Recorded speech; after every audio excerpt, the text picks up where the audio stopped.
Ellos un poco abren la puerta a la posibilidad de tener un dictador cada cierto tiempo para que cuando tú entres en shock venga y te salve, pero el problema es que te salva y se queda, ¿no? Y ahí yo creo que eso, ellos no vieron esa parte, esa dimensión. Esta figura romana de dictador, algunos han dicho, no, pero Fujimori era una figura de dictador romano. Aparte era provisional, ¿no? La idea de la dictadura romana es provisional, pero los que se quedan, aparte que yo creo que ellos ni saben que están dentro de una ideología de dictadura de la romana, o sea, ellos son autoritarios. Bueno, lo primero que tienes que hacer es vencer la geografía.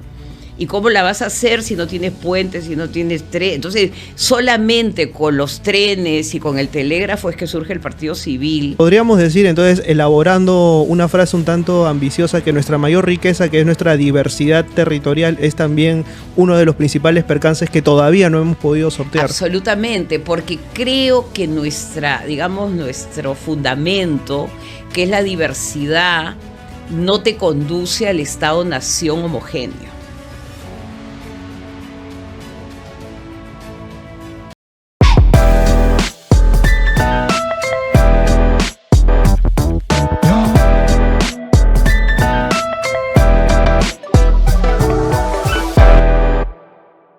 Bueno, estamos por cerrar el año y para mí siempre va a ser un gusto recibir a la doctora Carmen McEvoy. Doctora, bienvenida una vez más al Buen Librero. Muchísimas gracias, para mí realmente un gusto, y la última vez tuvimos muy buena experiencia con el libro de la Guerra del Pacífico, ¿no? Yo creo que despertó bastante interés el tema. Nos hemos hecho virales en Chile, imagínese.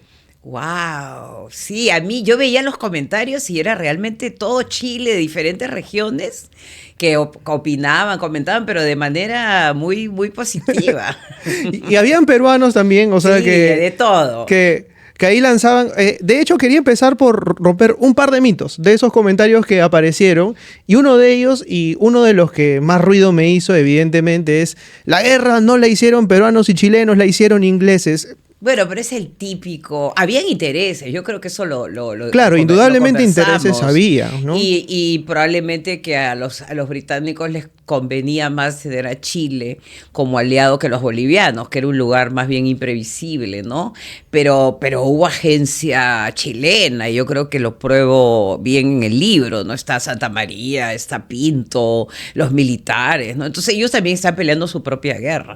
O sea, yo no soy fan particularmente de los ingleses, ni tampoco tendría por qué defenderlos, pero también los meten en el tema de la independencia, ¿no? Ah, por supuesto, por supuesto. Yo creo que también, o sea, era una guerra económica también, ¿no? Era una guerra por los mercados.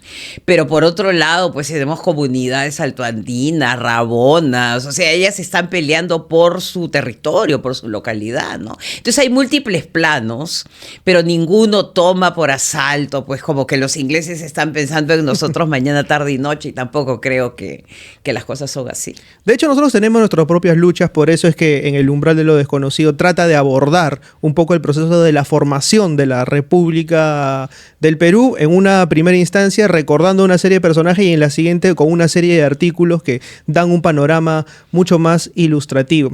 De hecho, la primera pregunta que quería hacerle es ¿cómo nosotros nos formamos como república? ¿Hacia qué modelo miramos, ¿no? Porque usted menciona la utopía republicana, la república científica, el republicanismo militarizado. ¿Hacia dónde miró Perú en esos primeros años de naciente república? Yo lo que muestro es que hay cepas republicanas, ¿no? Una, como tú bien recuerdas, es la patria científica, que viene de San Fernando, los médicos, que han sido congresistas, ¿no? Eso muchos olvidan que hay una bancada, ¿no? Ahora, como vemos las bancadas terribles, había bancadas científicas, y ahí estaba Hipólito Unanue, y ahí estaban sus discípulos. Entonces, ellos crean un tipo de Perú en su imaginación que se refleja en el escudo, que es la materialidad del Perú, porque es el cuerpo, son los médicos. Entonces tiene una visión más bien en la tierra, ¿no? En el mundo concreto. La segunda es la jurídico-filosófica, y ahí están los abogados,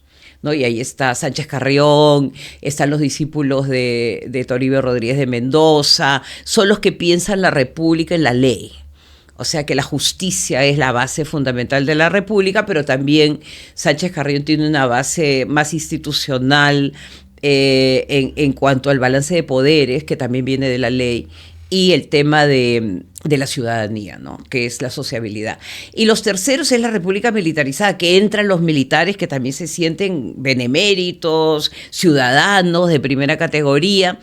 Y mi propuesta es de que es una superposición, que en nosotros existen estos tres elementos y que uno siempre está pugnando con el otro, ¿no? Y básicamente, pienso yo, la científica y la filosófica jurídica está tratando siempre de contener a la república militarizada, que es la que finalmente gana. De hecho, dentro de estas tres cuestiones hay una palabra clave, que es el liberalismo, que entra a tallar en esos primeros albores de la República, ¿no? Es un republicanismo, yo creo que nosotros, la discusión en el Perú es la discusión república o monarquía, ¿no? Entonces ahí no se habla, viene el liberalismo de las Cortes de Cádiz, pero yo creo que la clave con la que discute Sánchez Carrión cuando se presenta pues la opción monárquica, que yo creo que Monteagudo no esperaba que hubiera pues ese potencial conceptual, argumentativo, ¿no? Que lo va rebatiendo, ¿no? Uno a uno. Él básicamente se va a lo que sería la típica República Florentina, ¿no? Son repúblicas antiguas, ¿no? Y en estas repúblicas el tema fundamental es la justicia y la libertad, ¿no? Y el pensamiento liberal, por supuesto que aparece, porque hay elementos liberales, obviamente, pero yo creo que hay un republicanismo fuerte en la base del pensamiento político peruano. De hecho, usted menciona a Manuel Lorenzo de Vidaurre, que menciona lo siguiente, ¿no? La diferencia entre monarquía y república es que la primera es usualmente más corrupta. Él también, él es genial, él es un experto en Maquiavelo. Tenemos el experto en Maquiavelo de toda América Latina en el Perú, que es Vidaurre, ¿no? Y Vidaurre ya ve, o sea, ellos ya ven lo que puede ocurrir, o sea, ellos no son inocentes. Entonces, si recuerdas cuando están discutiendo que dicen que el principal problema de una república es la anarquía, ¿no? Y el principal problema de una república son estos personajes que un poco imponen el bien personal al bien común. Entonces ya ellos se dan cuenta que por ahí se les va a venir el problema. Entonces acá pues viene todo el tema del balance de poderes que no se logra, digamos, consolidar. Y en el caso de Sánchez Carrión, él deja la puerta abierta a la dictadura. Cuando dice que cuando una república se va a lanzar, ¿no? Tiene una figura al abismo. Es una metáfora preciosa, dicho sea de paso, ¿no? Es cuando un cuerpo está casi al borde del suicidio lanzándose de una montaña, ¿no? Claro. Compara a la república Hay con que eso, llamar ¿no? a quién. A un dictador, al ¿no? dictador, ¿no? El dictador que la saca, digamos, de ese estado de locura y la vuelve un poco. Entonces, pero lo que no se dan cuenta es lo que ellos consideran va a ser provisional en el tiempo, se va a convertir en digamos, en la tendencia, en la norma. Eso ya no lo van a poder controlar. Entonces, ellos un poco abren la puerta a la posibilidad de tener un dictador cada cierto tiempo para que cuando tú entres en shock venga y te salve, pero el problema es que te salva y se queda, ¿no? Y ahí yo creo que eso, ellos no vieron esa parte, esa dimensión. Algo que me llama la atención también sobre estos primeros años es la influencia de Locke, aparece ahí, ¿no? Sobrevolando las ideas. ¿Qué tanto penetraron las ideas de Locke en esos primeros momentos? Yo creo que entran mucho el pensamiento de los británicos, ¿no? La ilustración escocesa. La ilustración escocesa es bien interesante. La ilustración escocesa entra a Chile con Bello, ¿no? Está Bentham y todos los demás. Pero yo creo que acá más que Locke, y eso lo ves en las páginas por ejemplo, de La Abeja Republicana, entra Thomas Paine. Y Thomas Paine es este panfletero, ¿no? Que viene a los Estados Unidos, era un impresor súper radical. O sea, estaba contra los dueños de tierras, contra la iglesia, y escribe este librito tipo panfleto revolucionario que se llama Common Sense, el sentido común, y un peruano lo traduce. Y se publica en la Abeja Republicana, que era el libro que llevaba Washington en el bolsillo, ¿no? Entonces nosotros tenemos esa parte bien radical que viene por el lado de Thomas Paine. Interesante eso, ¿no? Y también se menciona que había una suerte de mirar como virtud justamente el intelectualismo, ¿no? Que las personas que por ahí desconocían un tema no podían asumir posiciones de poder, que esa era una virtud del liberalismo. ¿En qué momento cambió esto? Era una virtud de la ilustración. Claro. Yo creo que nosotros tenemos una gran ilustración, que no se ha trabajado, no se ha escrito un libro sobre la sociedad amantes del país, probablemente tú has leído de ellos, que tenían todos nombres en latín, en griego, ¿no? Eran pues unos súper intelectuales, ¿no? Y de ahí, de ese grupo, pues sale Toribio Rodríguez de Mendoza, sale Unanue, sale el Mulato Valdés, ¿no? El Mulato Valdés, que es este personaje impresionante que no tenía ningún derecho, digamos, por el racismo existente a ser cirujano, y sus amigos de la sociedad amante del país hacen lobby y lo convierten en médico, ¿no? Entonces hay esta idea que después más adelante ya la vuelve más excluyente Bartolomé Herrera, ¿no? Que es la aristocracia del saber. ¿Qué rol tiene Arequipa en todo esto? Arequipa tiene, pues, hay colegios, hay muchos colegios que se van fundando, y en Arequipa hay uno de ellos, ¿no? Entonces hay un republicanismo arequipeño, hay una idea de la libertad, ¿no? Hay un libro muy bonito de Sarah Chambers, ¿no? Que habla de esta suerte de mesocracia que ya nace con la idea del trabajo, de la decencia, ¿no? Y que se va formando un núcleo, ¿no? en Arequipa. Y de Arequipa van a venir muchos pensadores a Lima, ¿no? Javier Luna Pizarro, que es el que justamente dice que si no se logran contener las pasiones, la república va a ser totalmente destruida. Es interesante profundizar sobre esto, ¿no? Porque Toribio Rodríguez de Mendoza, Luna Pizarro, Unanue, son nombres que están dentro de nuestro vocabulario, pero rara vez se ha profundizado en ellos, salvo desde el lado de los historiadores, ¿no? Y todos son provincianos, eso es lo que es fascinante, ¿no? Todos vienen desde afuera, ¿no? Siempre se piensa que los provincianos, digamos, llegan a la discusión intelectual con la generación de Basadre, ¿no? La generación del Centenario, que son muchos los provincianos, pero acá el que es Unanue de Arica. Sánchez Carrión es de Huamachuco, Luna Pizarro arequipeño, Hipólito, ¿a quién más me estoy olvidando? Unanue y Valdés. Y bueno, Valdés es de Lima, pero hijo de una mulata, ¿no? Entonces hay una diversidad. Yo lo que llamo hay múltiples ilustraciones. Y la peruana tiene un elemento de diversidad, de que entiende la diversidad. Primero porque son provincianos. Y segundo porque el que un poco es el que es la cabeza, el que los dirige, el tutor de todos es Toribio Rodríguez Mendoza. Y él es de Chachapoyas. Y ha sido doctrinero de indios en la Sierra de la Libertad. Entonces entienden lo diverso y entienden, digamos, la complejidad que tiene el Perú. Y ahí hay algo importante, ¿no? La valoración de las letras, ¿no? Como una especie de iluminación al camino. Son humanistas. Son humanistas. Entonces el humanismo todavía no se ha fraccionado en diferentes secciones, ¿no? Yo soy científico, tú eres literata, el otro es geógrafo. No, los humanistas veían el mundo, acuérdate esa frase de Terencio, nada de lo que es humano me es ajeno. Entonces el humanista le gusta todo, le gusta investigar, todos tienen pensamiento científico. Yo lo que creo que más que ahora, bueno, la realidad nuestra que es tan trágica y que se ve en la segunda parte del libro, es que la inteligencia no cuenta, la ilustración no interesa. El humanismo menos, ¿no? Entonces yo creo que es una sociedad hipermaterialista, ¿no? Y que es justamente lo pragmático, ¿no? El conseguir las cosas por cualquier medio, ¿no? El humanista tiene, y si tú piensas probablemente ellos estaban leyendo, ¿no? No he corroborado, pues estaban leyendo a Marco Aurelio, estaban leyendo pues a todos estos personajes, Séneca, ¿no? Que te dan lecciones de comportamiento ético.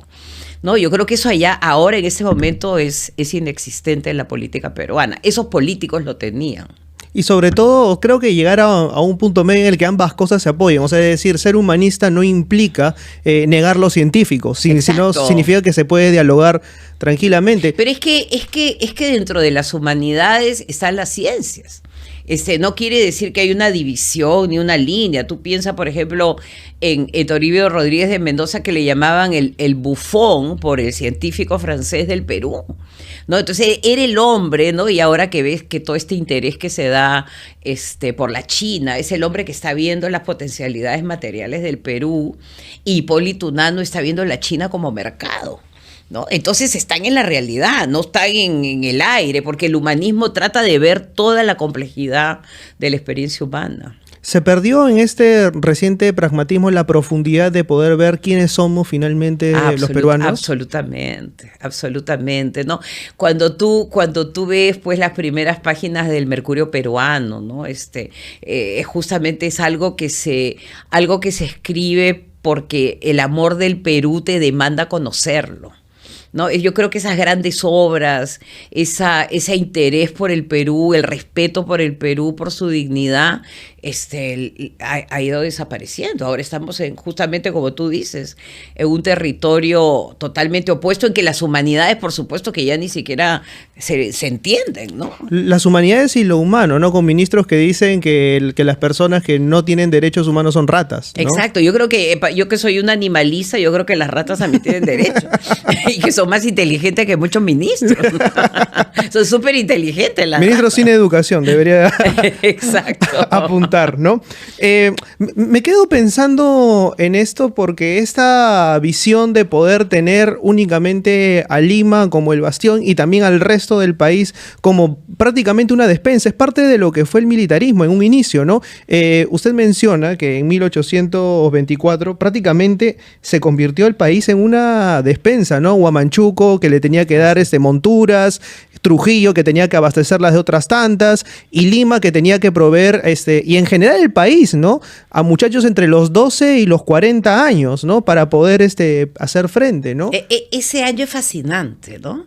Que justo está terminando, ¿no? En 1824, cuando el Perú se convierte en un taller de guerra, ¿no? Es un taller de guerra en el que sabes que te tienes que enfrentar, que se viene el enfrentamiento y se comienzan a activar todos los núcleos, ¿no?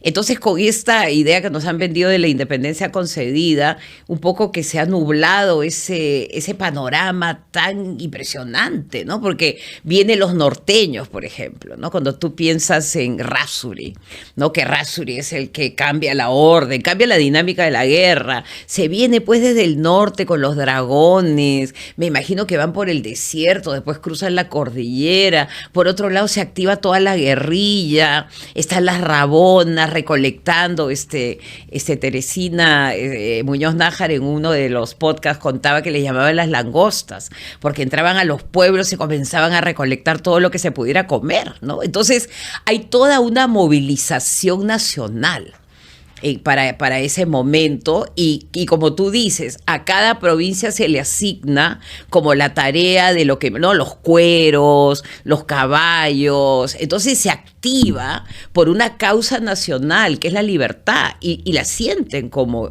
importante. Hay un horizonte, porque para muchos de los que están peleando, sobre todo, por ejemplo, guerrilla, están pensando en la tierra, están pensando pues en sus libertades, en sus autonomías, ¿no? Entonces yo creo que esa es la parte que a mí me parece más fascinante de 1824, la que tú estás justamente mencionando y que yo menciono un poco explico en uno de los artículos sobre legados bicentenarios. Pero que también responde a una necesidad que luego nos terminaría explotando en la cara en la Guerra del Pacífico, justamente, que es esta ausencia de cohesión, ¿no? Era un país naciente, pero que no tenía necesariamente una identidad y que los de Lima solamente veían a los de Lima y fuera de eso, todo lo demás estaba como que muy fragmentado, ¿no? Sobre todo la clase terrateniente. Yo lo que creo es de que hay mucha polarización política.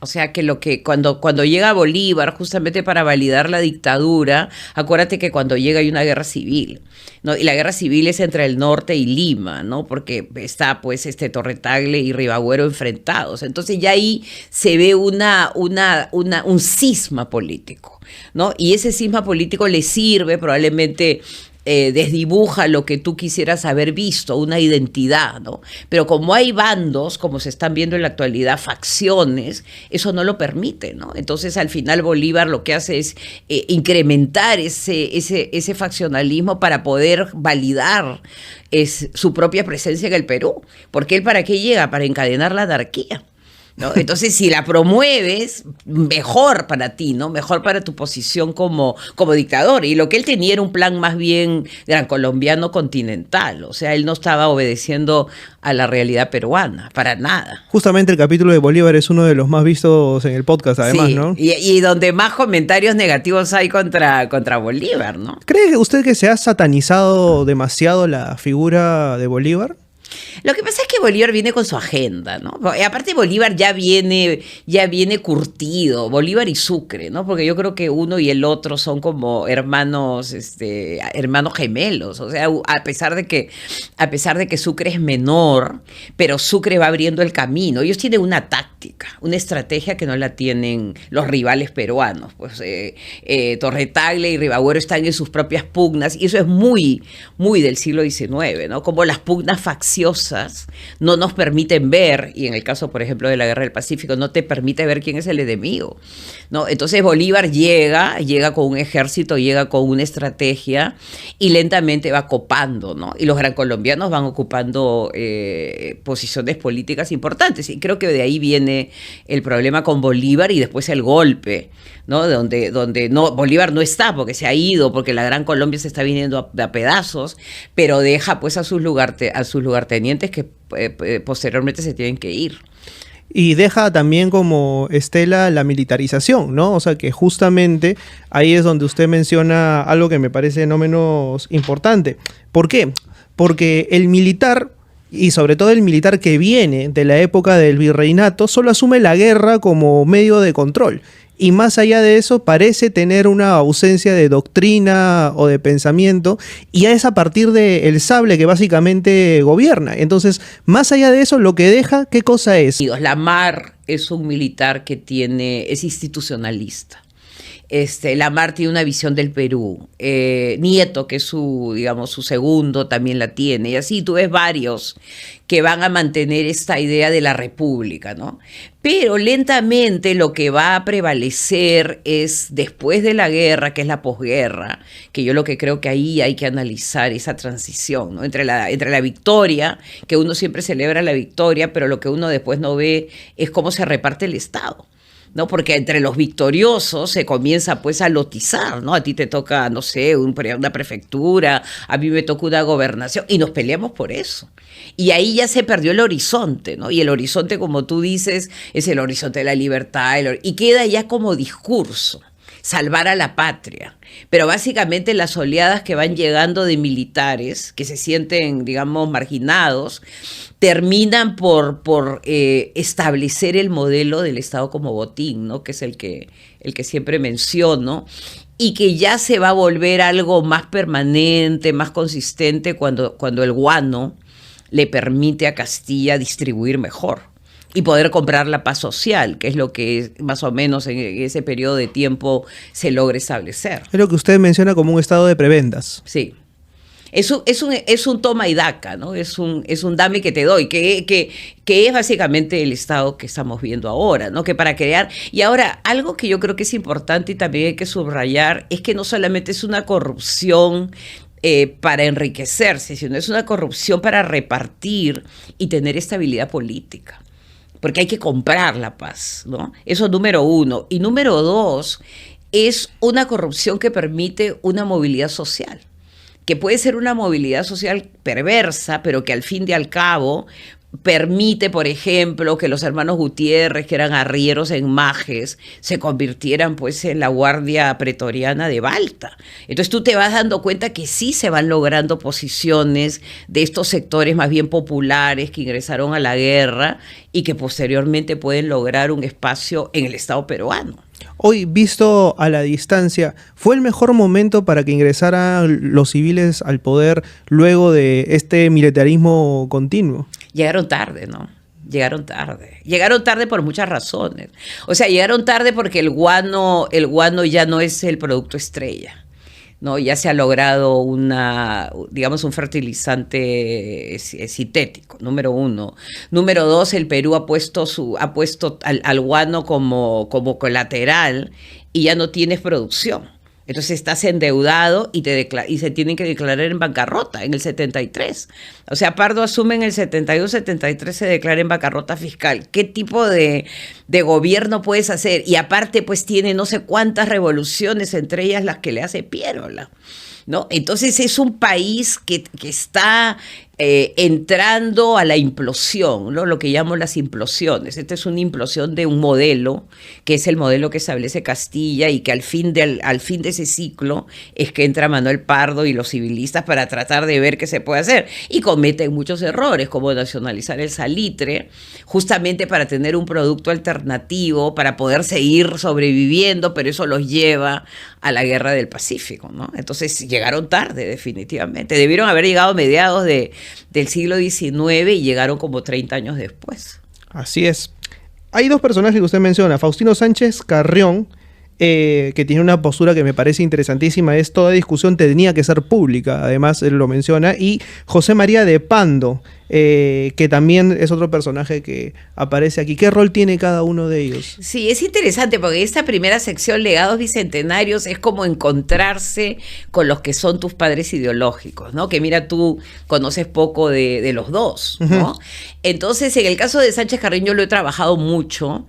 He trabajado pues todas las discusiones contra Monteagudo, que es la defensa de la República frente al modelo monárquico, y lo que tú dices, ¿no? Esta discusión se estaba realizando en la Sociedad Patriótica de Lima a puerta cerrada. Era como un club de amigos, ¿no? Entonces, en la carta que él manda, él dice los asuntos de política peruana se discuten públicamente. Esto no es un mayorazgo. Acá no se va a otorgar un mayorazgo, algo que entre amigos. O sea que ese es un primer avance, ¿no? Los asuntos públicos, digamos, los asuntos nacionales son públicos y deben involucrar la opinión de todos. Otro asunto interesante que él también incorpora, y que eso viene antes, para la caída de Monteagudo, bueno, posteriormente la caída de Monteagudo, es la calle como un espacio de movilización política.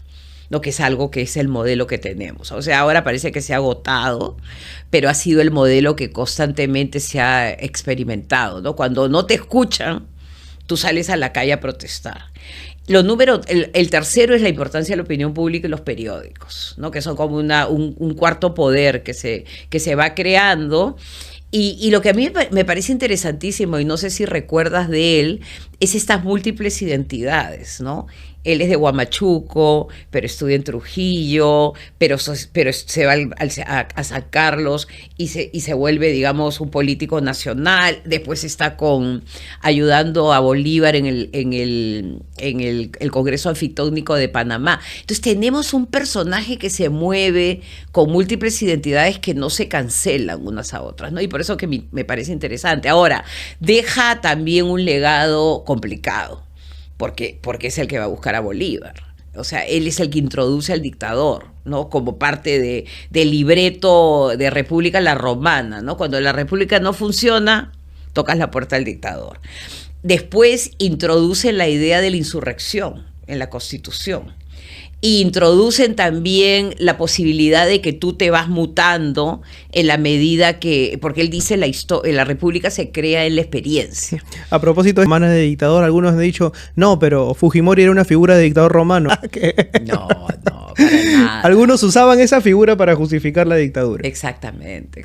No, provisional, ¿no? Claro. Digamos, la idea de la dictadura romana es provisional. Es para que pongan el orden y luego devuelvan y después el poder. Devuelvan al Congreso el poder, claro. La representación. No, pero los que se quedan, aparte que yo creo que ellos ni saben que están dentro de una ideología de dictadura de la Roma. O sea, ellos son autoritarios, ¿no? Pero claro, siempre se quiere justificar de alguna manera la presencia de alguien que se quede en el poder y se queda a la fuerza, ¿no? Claro, o sea, dijo, no, está apelando a la figura de dictador romano, sí, cómo no. Y José María de Pando. Ah, no, ese es fascinante, ese es un personaje. Esto que el Perú produce, ¿no? Estos personajes que se va de pequeño a España, estudia pues en un super colegio, hace una carrera meteórica en la diplomacia española, un peruano, ¿no? Se encuentra con Bolívar en el consulado, acuérdate de Roma, cuando él tiene 17 años, cuando Pando tiene 17 años. Después Pando regresa, está en el trienio liberal, está con los liberales en Cádiz, ¿no? Después cuando fracasa ese proyecto y Fernando VII regresa, bueno, él ha sido secretario de Fernando VII antes. Entonces, mira, todos los estamentos del poder, este peruano los camina. O sea, Fernando VII, los liberales. Y después finalmente llega al Perú porque se da cuenta que el proyecto liberal ha fracasado y se encuentra con Bolívar. Y Bolívar le dice, probablemente yo te conozco de algún lado. Hemos estado en la misión romana pues hace tiempo. Y ahí es que Bolívar se da cuenta de sus capacidades como diplomático, ¿no? Entonces lo pone en la Cancillería, lo pone de ministro, de secretario de Economía y lo sirve, ¿no? Y después se queda con los caudillos, ¿no? Lo heredan los caudillos, ¿no? Le tiene un respeto a Gamarra, dice que le tenía un respeto absoluto, porque era un hombre, pues te puedes imaginar lo que había importado Bolívar, había importado un tipo que había estado en las cortes europeas, ¿no? Pero después, cuando cae Bermúdez, que es el sucesor de Gamarra, él un poco se queda sin piso y se regresa a España, y en España lo ven como un traidor, ¿no? Entonces él está pidiendo su pensión y ahí es donde me lo encuentro, porque yo estuve en Cádiz, me lo encuentro en Cádiz caminando, escribiendo su libro, que un poco reseño en ese capítulo, y ahí te das cuenta de estos hombres atrapados en una suerte de Twilight Zone. Claro. O sea, ellos no son de aquí ni de allá, ¿no? Y es tanta su tragedia que le quitan la nacionalidad española. Y le quitan la pensión, y al Perú no puede volver, ¿no? Entonces es como que, y lo que me gusta mucho es que él se le puede criticar, ¿no? Es un hombre que, por ejemplo, defiende a los esclavistas, defiende a las haciendas, porque era un pragmático también, ¿no? Pero lo que sí me parece fascinante es que su último refugio, volviendo a tu discusión de los ilustrados, es la palabra, ¿no? Entonces, en ese libro, que me lo leí completo, justamente me lo leí en Cádiz cuando estuve ahí, lo que hace es apelar a una serie de valores republicanos y transmitírselos a la juventud del mundo. O sea, es un peruano universal. Qué importante esto que menciona usted, ¿no? Porque yo pienso ahora que este tema de la identidad es un tema transversal a todos los tiempos y que los peruanos siempre hemos estado también en una Twilight Zone, ¿no? O sea, que no sabemos si somos de aquí, si somos de allá. El tema del mestizo, por ejemplo, durante el virreinato fue un tema... Bueno, Garcilaso, debatir, ¿no? Nuestro gran peruano universal, ¿no? Un mestizo que tampoco se siente que pertenece, ¿no? Viene de la dinastía inca, pero el padre es español, está en España tratando de... Yo les voy a contar la historia, dice, ¿no? En los comentarios reales. Yo les voy a contar la historia de este imperio, pero es el imperio que su padre ayuda pues a destruir, ¿no? Entonces hay un desgarro. Yo creo que la historia de Pando y la misma historia de Sánchez Carrión son historias de desgarro, ¿no? Porque se muere a los 35 años, Sánchez Carrión. Y Pando se muere también joven, después de escribir el libro, que se muere a los 50 y tantos. Y Sánchez Carrión acusado del crimen a Monteagudo también, ¿no? Pero esas son las leyendas urbanas, ¿no? Como que también lo mandó a asesinar Bolívar, ¿no? Ahí lo digo no sé si en ese artículo, pero cuento que Cayetano Heredia le hace la autopsia y que tiene el hígado destruido porque se ha hecho una cabalgata hasta Huamanga. O sea, yo creo que a cualquiera que la hace termina pues mal, ¿no? Y muere en Lurín a los 35 años, o sea que le podía ofrecer. Entonces, cuando uno se pregunta qué pasó, es que pues los ideólogos van desapareciendo y van tomando control, como dices tú, el poder de la espada, ¿no? Y vienen ellos con la idea que son veteranos, entonces es convincente el discurso. Nosotros estuvimos en Ayacucho como Gamarra, ¿no? Como todos los primeros caudillos, entonces hasta Castilla, y eso los va a legitimar por muchísimos años. Volviendo un poco al tema de las identidades, ¿no? ¿Qué cuestión esta de los peruanos de pronto poner las cosas sobre papel pero no cumplirlas o ponerlas como elemento decorativo, ¿no? Rolando Rojas menciona justamente que esta cuestión de incluir al indio dentro de la república y que el indio puede participar de elecciones y ejercer cargos administrativos, era lo que estaba sobre el papel. Más para poder acceder tenía que tener estudios superiores y los estudios superiores estaban reservados eventualmente a hijos de caciques o a curacas, entonces era una cuestión que estaba ahí pero que no se mencionaba, es decir, claro, yo puedo acceder pero tengo que tener estudios superiores, pero no puedo acceder a estudios superiores, entonces ¿cómo hago? ¿No? Yo discrepo que sea decorativa. O sea, por ejemplo, la Carta de los Indios al Perú, ¿no? Los indios del Perú, que es esta carta que se escribe en quechua y que probablemente ahí participa Sánchez Carrión, participa el mismo Toribio Rodríguez de Mendoza, que ha sido doctrinero. No tiene el tema cultural, o sea que yo creo que acá no es una promesa de ascenso a través de la cultura y la educación, es el tema de los derechos de las provincias, ¿no? Entonces ahí en la carta, primero que nada, se reconoce la explotación, que es algo ya revolucionario, o sea, decir, ustedes han sufrido esta explotación, ¿no? En la República esto va a cambiar. Es una promesa de que va a haber un cambio, y un cambio que se identifica, que es el cambio o sea, se identifica la explotación. Y después en los documentos de Sánchez Carrión, que son interesantísimos, él como buen provinciano lo que dice es que las provincias del Perú deben recibir un trato similar, ¿no? Y que Lima no se puede ganar siempre la gloria. Entonces ahí te das cuenta que hay un lenguaje de inclusión que no es una inclusión cultural, un poco lo que se propone, sino es una inclusión de representación política, ¿no? Entonces, en la medida de que el país comience a construir un Estado en el que el Estado tenga presencia, eso puede ocurrir, pero el Estado se comienza pues a fragmentar. Y con el guano es peor, porque se deja las provincias en manos de los caciques y ya el Estado peruano vive del guano, ¿no? Entonces es mucho más complicado que esta idea de lo decorativo. Yo creo que la primera generación sí cree, lo que pasa que los obstáculos, cuando tú te pones a pensar en una incorporación política, bueno, lo primero que tienes que hacer es vencer la geografía. ¿Y cómo la vas a hacer si no tienes puentes, si no tienes trenes? Entonces, solamente con los trenes y con el telégrafo es que surge el partido civil y que se puede hacer una política, digamos, de corte nacional. Es un muy buen punto ese, ¿no? El tema geográfico, cómo nos limitó, o sea, durante más de... Absolutamente. Son 3 países. Claro. Son 3 países. Y ni siquiera hablamos todavía de la selva, por ejemplo, que es un tema... Exactamente, mientras que Chile, el proyecto se inicia muy acotado en el Valle Central.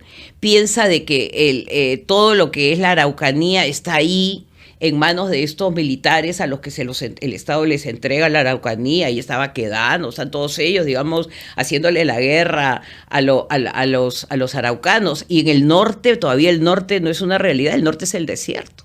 Entonces el Valle Central y estos hacendados son los que construyen el proyecto, que primero lo define Portales, pero después ya Andrés Bello le da contenido, ¿no? Entonces son realidades geográficas, son escalas diferentes.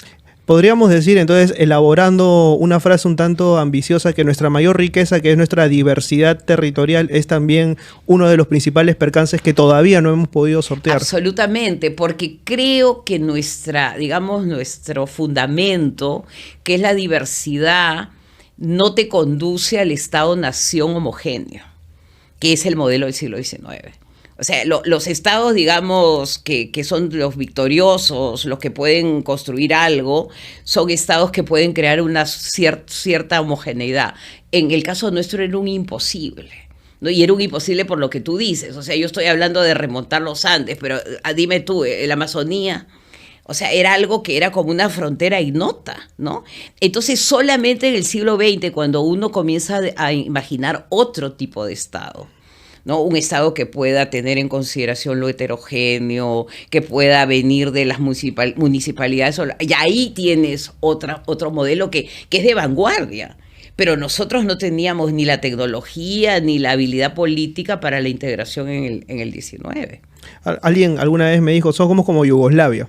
Somos pequeños microestados unidos en un mismo territorio, pero no logramos cuajar. Bueno, Basadre tiene esta frase fantástica, ¿no? Dice el Perú como archipiélago. Archipiélago de naciones. Archipiélago de naciones. Es fantástico. Eso deberíamos un poco introducirlo, ¿no? Eso éramos. Ahora, para nada esto es alentar al separatismo tampoco, ¿no? Es lo que dice Basadre. Basadre dice, a pesar de todo, estamos acá juntos. ¿No? Es como una apuesta por la unidad, a pesar de que todo está complotando contra ella, ¿no? La geografía sobre todo. Ahora, visto a la distancia, ¿el federalismo podría ser eventualmente una solución? Yo creo que más que el federalismo, yo dentro del modelo republicano hay que redefinir, reformular, y por eso el primer capítulo es como revisitar. ¿No? Revisitar con todas sus limitaciones, porque piensa que era una república que nace con esclavitud, claro, con libertad de vientres, pero con esclavitud, con servidumbre indígena, ¿no? Está limitada. Pero por otro lado es interesante las propuestas que ellos tienen, ¿no?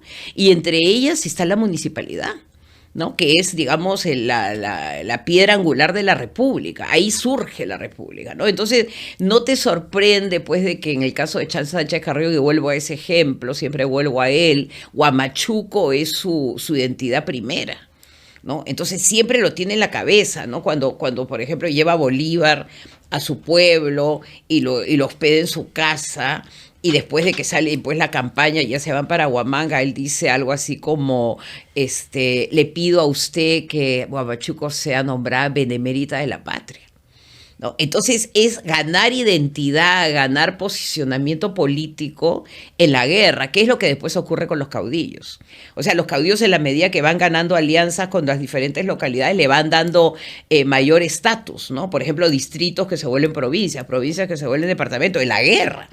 Y eso hace que el Perú se territorialice en las guerras de los caudillos, que es otro laberinto, ¿no? Porque es como una regionalización como la que hemos tenido. O sea, tú no te puedes territorializar en la guerra, pero es la manera, digamos, que es posible hacerlo en un país tan roto como es el Perú.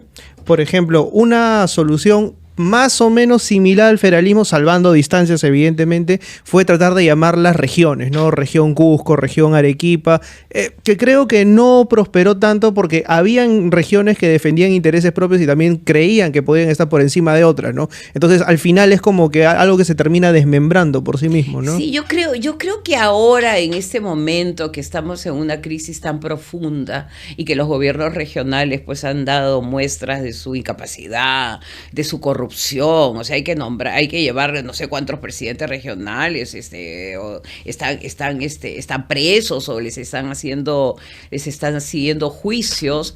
Probablemente yo volvería al distrito, yo volvería, ¿no? al lugar donde está el día a día, ¿no? Donde las personas pueden resolver lo cotidiano, ¿no? Y a partir de ahí ver qué cosas se puede hacer. Sí, de hecho, hablábamos y siempre volvemos al tema de la Guerra del Pacífico porque me parece parte de un antes y un después dentro de la historia del país. Usted menciona en la página 292 lo siguiente, ¿no? Tuve la oportunidad de revisar en el archivo de la Nación de Chile telegramas enviados por diversos destacamentos peruanos en las horas previas a la derrota en San Juan y Miraflores, solicitando auxilio urgente. La respuesta nunca llegó, y por si ello no fuese suficiente, esas voces desesperadas, clamando ayuda, terminaron en un archivo chileno, como ocurrió con buena parte de nuestros documentos de gobierno, libros e incluso tesoros culturales. Qué terrible esto, ¿no? Terrible. Son como voces SOS que están en una bóveda. Son como los telegramas del Titanic a punto de hundirse, literalmente. Exacto, yo los vi porque yo tuve la suerte de quedarme un año. O sea, me fui con una beca por un año.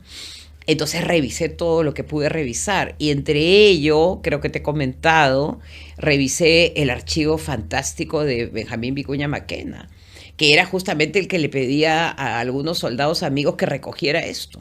Los telegramas, los papeles de las municipalidades, y él tiene todo, tiene tanto que incluso tiene las cartas de Nieto, 576 cartas, ¿no? De un presidente de la República del Perú, que no sé cómo llegaron a su archivo, probablemente, y he hecho un poquito de investigación, parece que las hijas lo ceden ese archivo a la Biblioteca Nacional. Entonces, cuando es ocupada, rápidamente se encajonan estas cartas de Nieto y terminaron pues en el archivo de Vicuña Maquena. Entonces la voz de Nieto, que fue presidente, que estuvo en la batalla de Ayacucho también, segundo de la Mar, contándole a su esposa cosas y todo, ahí están, en una bóveda, ¿no? Entonces, qué tragedia historiográfica, bueno, y lo que nos está pasando con nuestros documentos, que todavía están en cajas en el Bicentenario y no tenemos un local, muestra pues justamente cómo la memoria es lo que menos nos importa. En algún momento alguien me mencionaba también esta comparación, ¿no? En otros países, por ejemplo, tú tienes un archivo en una cineteca a propósito de las primeras películas que se grabaron en cada país. En Argentina y en México, por ejemplo, donde sí hubo una industria desarrollada de cine, están en blanco y negro perfecto. El Perú tiene un problema con la memoria, ¿no? Y eso parece ya sistémico. Sí, yo lo que llamo es lobotomías autoinfringidas, ¿no? Que te vas cortando pedazos. ¿Te acuerdas de esa película Momento? De este hombre que pierde la memoria y se comienza a escribir en el cuerpo cosas porque ya se olvidó de todo. Acuérdate cuando se les pregunta a los estudiantes, que es lo más dramático, ¿no? ¿Quién es este personaje? Y no saben quién es, en qué año se declaró la independencia, no se acuerdan, ¿no? O sea, poco a poco hemos ido borrando y ahora con la tecnología pues es peor, ¿no? Porque como estábamos conversando antes, el tiempo de concentración de un estudiante es cortísimo, ¿no? Antes teníamos secuencias en nuestra memoria, ¿no? Por ejemplo, cuando yo estudié historia, historia antigua, la Edad Media, el tránsito a la Edad Moderna, eso ya no está en los discos duros de las personas jóvenes. Los tiempos se superponen, ¿no? Y eso no te permite hacer análisis de procesos. Y tampoco llegar a tanta profundidad, ¿no? Es como que se sabe quién fue San Martín, sabe quién fue Bolívar, se sabe que la independencia fue el 28 de julio de 1821, pero más allá de eso es como que hay una ausencia de saber. Tiene que ver también con lo que usted mencionó en algún momento, ¿no? Parece que los pueblos selectivamente olvidan hechos traumáticos porque, no sé, revivirlos quizás les duele demasiado. Bueno, ahí en la introducción pues hablo de esta neurocientífica, ¿no? Que cuenta cómo es el proceso de cómo se van acumulando los recuerdos, ¿no? Y como han sido traumáticos estos recuerdos, la memoria está unida a las sensaciones, ¿no? Entonces muchas veces tú identificas un hecho, pero no eres capaz de ver todo el contexto que te permite explicar el hecho. Entonces tenemos como flashes, ¿no? Pero no tenemos no tenemos toda la colección de eventos sistematizados que nos permitirían entender que los procesos son complejos, ¿no? Y que el ser humano es complejo. Eso no, un poco nos negamos a aceptarlo. De hecho, hablando de hechos traumáticos, usted también tiene un capítulo, bueno, un artículo a propósito de la historia del robo en el Perú, ¿no? Y se menciona, bueno, no se menciona específicamente el saqueo de los chilenos, pero sí lo que fue el Sol de Soles, ¿no? ¿Qué fue el Sol de Soles? Claro, era este tesoro de los incas, ¿no? Eran estos tesoros que aparte no solamente era lo relacionado con el valor intrínseco, ¿no? Sino que eran rituales, eran artefactos que solamente eran para ceremonias muy especiales, ¿no? Y Echenique, ¿no? Es un poco la historia unida a la presidencia de Echenique, dice que se lo regalaron, ¿no? Entonces, ¿cómo se podía regalar para que te des cuenta, pues, cómo los bienes culturales, y eso está ocurriendo hasta la fecha, terminan en los lugares menos pensados? Por ejemplo, lo de Cortegana, ¿no? Que creo que lo hablamos en algún momento, ¿no? Como Cortegana, que es un soldado, un celendino que participa en la batalla de Ayacucho, termina la guerra, se viene a Lima y en Malambo escribe 5.000 páginas de la historia del Perú, este celendino. Y en la última parte cuenta su participación en la batalla de Ayacucho. Bueno, sus 5.000 hojas terminaron en un archivo privado en Buenos Aires, ¿no? Y Basadre se entera y lo consigue. Entonces lo traen al Perú y entra a la bóveda y la tinta se comienza a malograr y se comienza a comer. O sea, ¿qué pasa? Que no sabemos cuidar, ¿no? Y en el caso, por ejemplo, que a mí me pasó con el archivo de Manuel Pardo, ¿no? Que hice mi trabajo sobre la campaña electoral. Leí, cuando estaba haciendo mi investigación en el Archivo General de la Nación, leí cómo lo encontraron. Había una casa que se estaba derrumbando, había una caja y todas las cartas estaban volando por las calles de Chorrillos. Y la gente llama y dice, acá están las cartas, o sea, todo se está volando. Toda la campaña electoral. Todos los participantes, 5.000 cartas, 4.500 cartas. Por supuesto, la gente agarró las que eran de Grau, no cartas importantes, pero habían curas, habían prefectos. O sea, si no se hubiera recuperado, si eso se volaba, esa campaña se la llevaba el viento, ¿no? Entonces, ¿qué pasa? Que cada cierto tiempo es como que diluimos, trituramos, destruimos nuestra memoria. Y esto que nos está pasando con el Archivo General de la Nación, que se lo iban a llevar a este galpón, es ya la expresión más elaborada de lo poco que nos importa preservar la memoria. Hemos sido bastante desprolijos en el asunto. Absolutamente. Yo como historiadora, aparte los historiadores sufrimos, ¿no? Porque hacemos historia de la memoria, pero nos damos cuenta que la memoria es lo que menos interesa y se distorsiona aparte de la memoria, ¿no? Porque hay como narrativas, ¿te acuerdas que creo que estábamos hablando contigo, o creo que fue con Merlín, que habían podcasts que decían que Ayacucho no existió, que todos se abrazaron, o sea, inventan cosas al no tener, digamos, la secuencia ni el proceso, puedes decir cualquier cosa. Y la gente dice, pero ¿de verdad que hubo batalla de Ayacucho? Por supuesto que hubo batalla. Y se murieron como 1.000 y tantas personas, ¿no? Entonces, como que la fantasía, la ficción y la realidad en el Perú están como intersectados. Es que yo creo que ante la ausencia de fuentes, la fantasía entra a tallar justamente ahí, pero que, a ver, nosotros tenemos un respeto bastante amplio a propósito de las fuentes bibliográficas y lo que significan, ¿no? O sea, si ahí no hay una fuente, eso no existe,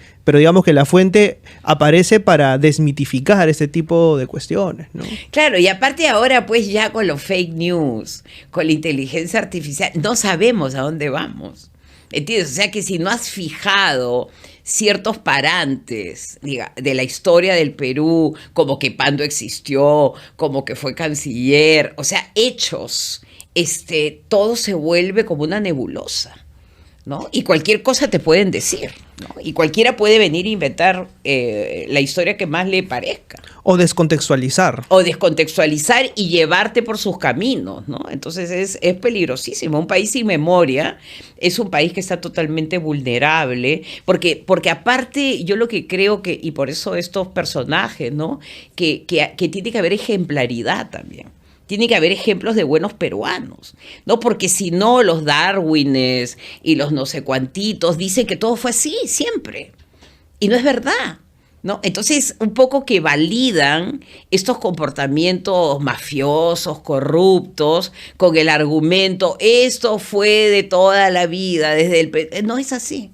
Hubieron muy buenos peruanos. Yo siempre hablo de Antúnez de Mayolo, por ejemplo, ¿no?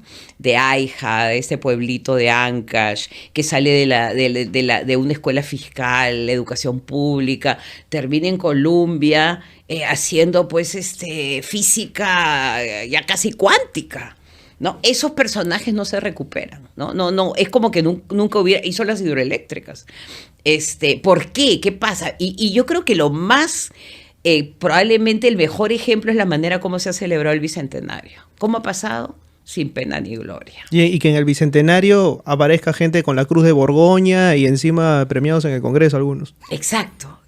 Y una presidenta que no va el día anterior y se prepara con un buen discurso, pensando bien lo que significa ser la presidenta de la República del Bicentenario, ¿no? Entonces, rehuyendo la cita, ahí te das cuenta pues que es muy problemático, ¿no? El tema no solamente institucional, sino el tema del respeto por lo que somos. Y yo creo que eso va unido a la memoria. Aquí está, justamente el último libro de Carmen McEvoy, Reflexiones sobre el pasado y presente del Perú de 1821 al 2024.